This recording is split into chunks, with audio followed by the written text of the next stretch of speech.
Je pars en Alaska et là, ma vie a pris un virage à 180 degrés. Alors je suis tombée de 100 étages, je pense. Je sais pas combien d'étages même, je sais pas si je pourrais les là, je suis au top de l'immeuble et puis je vais faire cette compète en Alaska que le matin même, je le sens pas du tout puisque, bah, comme je disais auparavant, on doit sentir les éléments, les observer et être en accord avec soi-même quand on va s'engager sur une phase. Ce matin-là, les conditions n'étaient clairement pas rassemblées pour être zen face à cette descente. Je vais voir les organisateurs pour leur dire que je ne me sens pas du tout et que je ne me sens pas bien du tout à l'idée d'y aller. Et en gros, les organisateurs m'ont dit qu'ils m'avaient invité pour 15 jours en Alaska pour faire cette compétition, que la compétition était filmée et qu'ils attendaient ma présence. Donc, je devais y aller. Et j'avais le choix. J'ai pris la mauvaise décision. Voilà. Ça arrive, ça m'est arrivé. Des fois, ça peut coûter cher, j'en témoigne. Après, on va dire, c'est la vie. Chaque décision, voilà, a un impact et les choses n'arrivent jamais par hasard.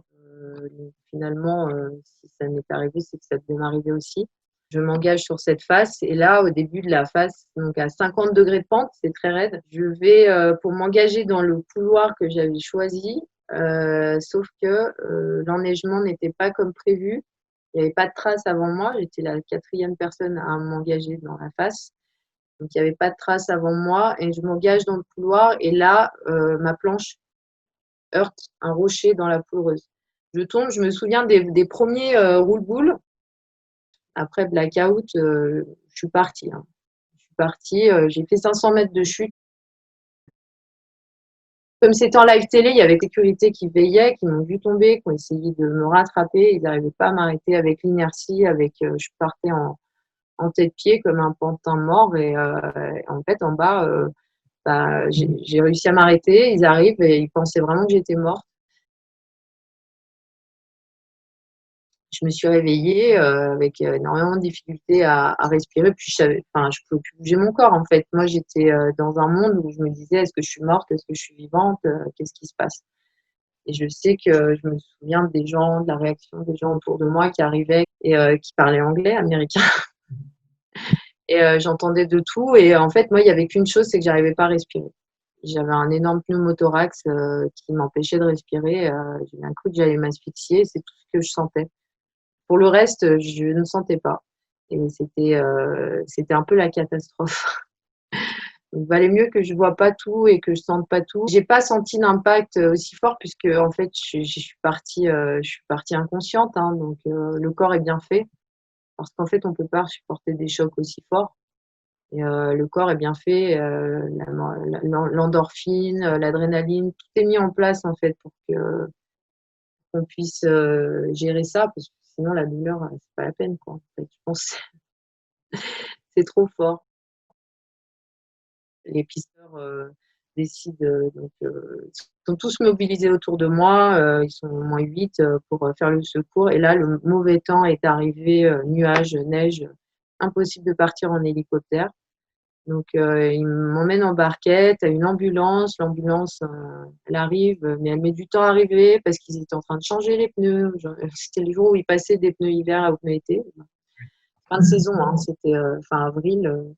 Bref, l'anecdote, mais l'ambulance arrive. J'étais accompagnée d'un ami dans l'ambulance et il me racontait plein d'histoires, mais je lui disais, mais j'ai l'impression que je suis en train de partir, je sais pas ce qui se passe, je sais pas enfin, ce qu'il en est, quoi. Il me dit, t'inquiète pas, ça va aller. M'a tenu, il m'a tenu en vie avec des histoires à rigoler. En fait, on était dans l'ambulance, on roulait à plus de 200 km/h et en fait, j'avais une hémorragie interne du foie il avait pu le constater.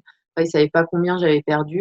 Je suis arrivée à l'hôpital d'Anchorage. En fait, j'avais perdu 4 litres et demi de sang, donc il me restait pas longtemps à vivre. J'ai survécu à ça et puis bah le bras droit, donc j'avais 14 fractures au bras droit, j'avais le siège orbital tout enfoncé ici, l'œil qui partait dans le sinus. J'avais la colonne vertébrale cassée, les poumons, pneumothorax, j'avais les poumons tout petits comme ça, j'arrivais plus à respirer. Et donc voilà, ils m'ont pris en charge. J'ai eu énormément de chance d'avoir des bons chirurgiens qui se sont occupés de moi. Déjà pour le bras, après il y a eu l'œil, donc le siège orbital 2 jours après, d'hôpital et de plein de choses à gérer. Oui, ça a été une sacrée histoire. Donc mon histoire, mon expérience sportive, mon expérience de vie, mon histoire et ma passion pour la montagne et les sports outdoor. Je suis ambassadrice de marque. Donc, je fais rayonner les marques en pratiquant mon sport, en faisant des contenus sur les réseaux sociaux, en parlant de la marque, en étant présente sur des événements.